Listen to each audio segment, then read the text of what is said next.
Imagina un mundo en el que ciencia y fe no solo coexisten, sino que se complementan de manera armoniosa.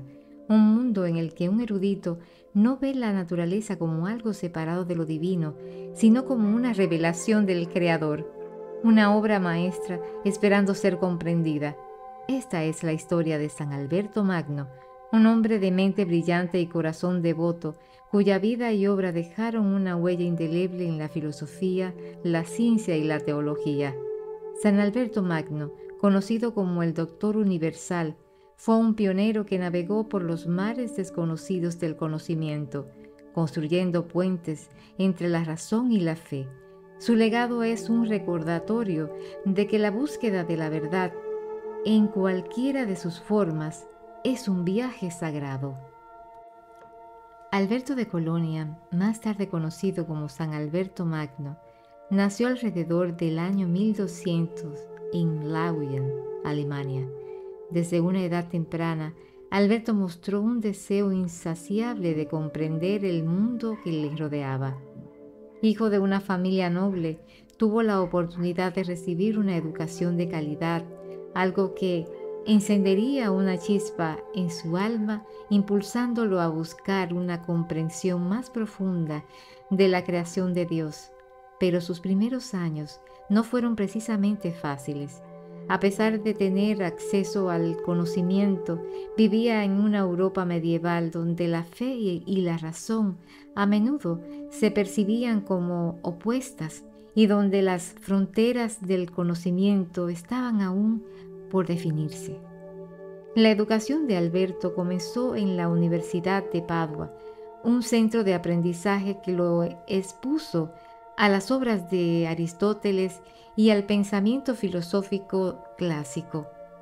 Fue aquí donde se despertó en él una fascinación por la filosofía natural, el estudio de los fenómenos del mundo físico, y comenzó a preguntarse cómo las enseñanzas de la Iglesia podían integrarse con las nuevas corrientes filosóficas y científicas que empezaban a circular por Europa. Pero fue durante este tiempo que Alberto experimentó un llamado más profundo, uno que cambiaría el curso de su vida para siempre.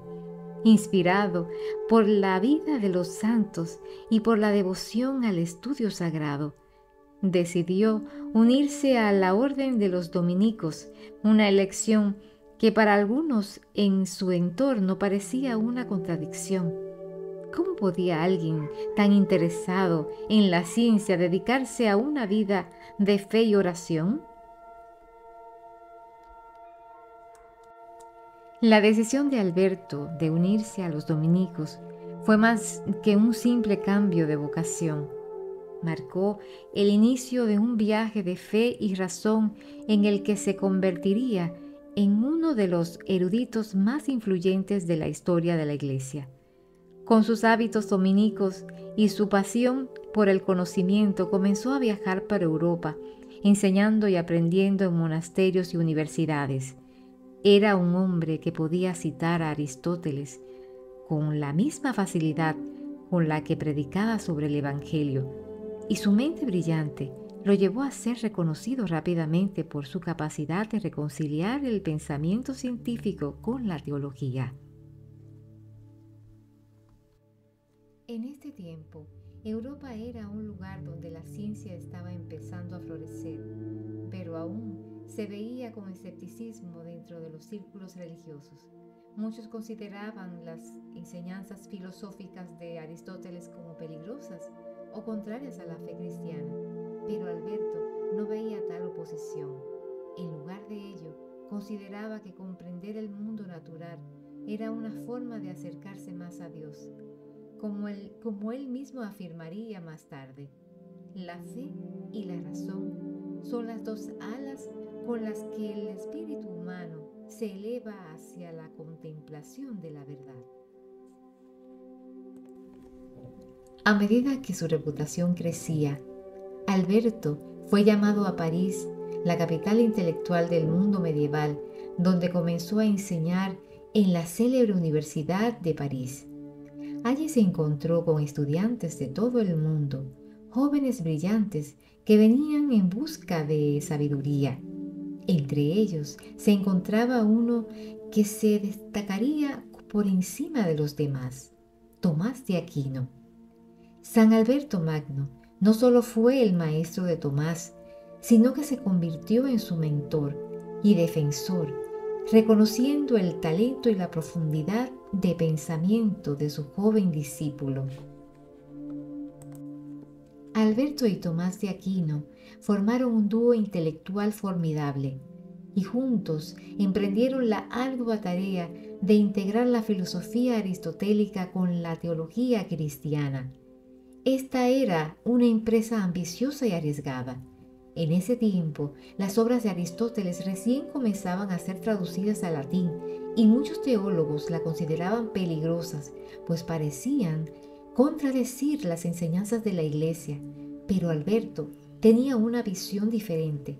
Creía que la razón humana, adecuadamente guiada, podía revelar aspectos de la creación de Dios que complementaban la fe. Enseñaba a sus estudiantes que la ciencia y la teología no eran enemigas, sino hermanas en la búsqueda de la verdad.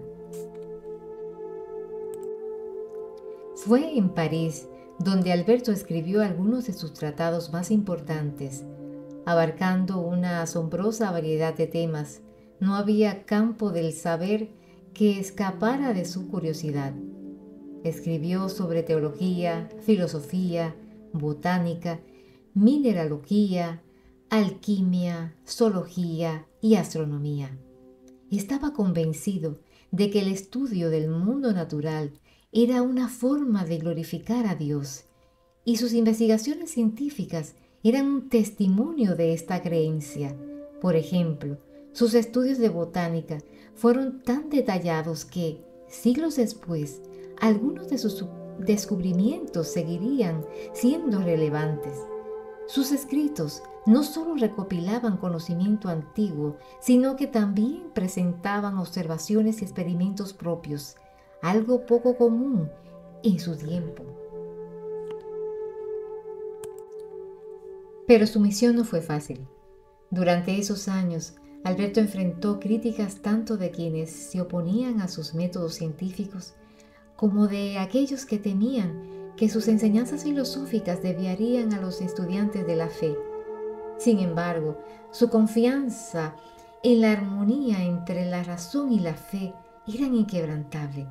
En su corazón sabía que estaba preparando el terreno para una iglesia más abierta al conocimiento y estaba dispuesto a soportar las dificultades que esto conllevaba. A pesar de muchas responsabilidades como maestro y erudito, Alberto también dedicó tiempo a la oración y al servicio espiritual. Era conocido por su humildad y por su profunda devoción a la vida contemplativa.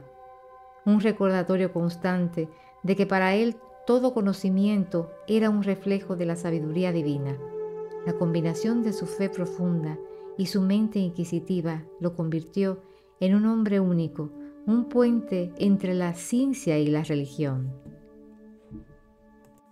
Alberto no solo fue un erudito y un maestro, también fue un líder dentro de su orden y consejero para papas y reyes. En 1260 fue nombrado obispo de Ratisbona, un cargo que aceptó con resistencia debido a su deseo de llevar una vida más sencilla y contemplativa. Como obispo, mostró la misma dedicación y sabiduría con la que había enseñado en las universidades, reformando el clero y trabajando incansablemente por el bienestar de los fieles. Sin embargo, después de unos años, renunció al episcopado, sintiendo que su verdadera vocación era el estudio y la enseñanza. Volvió a dedicarse a la vida académica y espiritual, viajando por Europa para impartir conocimiento y predicar. Era un hombre que, a pesar de su erudición, siempre se mantuvo humilde. La gente decía que aunque poseía un conocimiento enciclopédico, era tan sencillo y accesible como cualquier monje ordinario.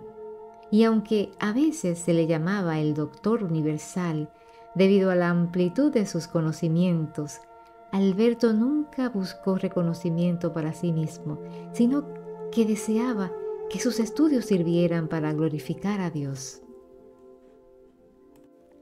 San Alberto Magno dedicó los últimos años de su vida a defender las enseñanzas de su discípulo, Tomás de Aquino. Cuando algunas de sus ideas fueron cuestionadas, a pesar de su avanzada edad y de la fatiga que sentía, no dudó en recorrer largas distancias para defender la integridad y la validez de la síntesis teológica que él mismo había ayudado a construir. Finalmente, en 1280, Alberto murió en paz de Cristo en la ciudad Colonia, dejando un legado que seguiría inspirando a generaciones futuras. Su canonización y proclamación como doctor de la Iglesia mucho tiempo después fueron un reconocimiento a su increíble contribución a la reconciliación entre fe y razón. Fue declarado santo en 1931 por el Papa Pío XI y se le reconoció como el patrono de los científicos. La Iglesia honró su sabiduría y su fe, un testamento de que el conocimiento humano, cuando se busca con humildad y en servicio a Dios, es una forma de adoración. La historia de San Alberto Magno nos enseña que el verdadero conocimiento no se limita a lo que se puede medir o analizar, sino que abarca el misterio y la maravilla de lo divino. Fue un hombre que supo mirar las estrellas y los campos de flores con la misma reverencia que tenía por la palabra de Dios. Su legado sigue vivo en cada científico que busca la verdad con humildad y en cada teólogo que abraza la razón como un don de Dios. San Alberto Magno, Doctor Universal, nos recuerda que el camino hacia el conocimiento es también un camino hacia lo sagrado y que toda búsqueda genuina de la verdad es, en última instancia, una búsqueda de Dios. Si te ha inspirado este relato, no olvides suscribirte a La Voz de los Santos para más historias de fe, valentía y amor incondicional. Comparte este video con tus amigos y familiares y déjanos un comentario sobre qué santo te gustaría que exploremos en nuestro próximo episodio. Únete a nuestra comunidad y juntos sigamos descubriendo las vidas de aquellos que dedicaron todo por la gloria de Dios y el bienestar de la humanidad. Hasta la próxima.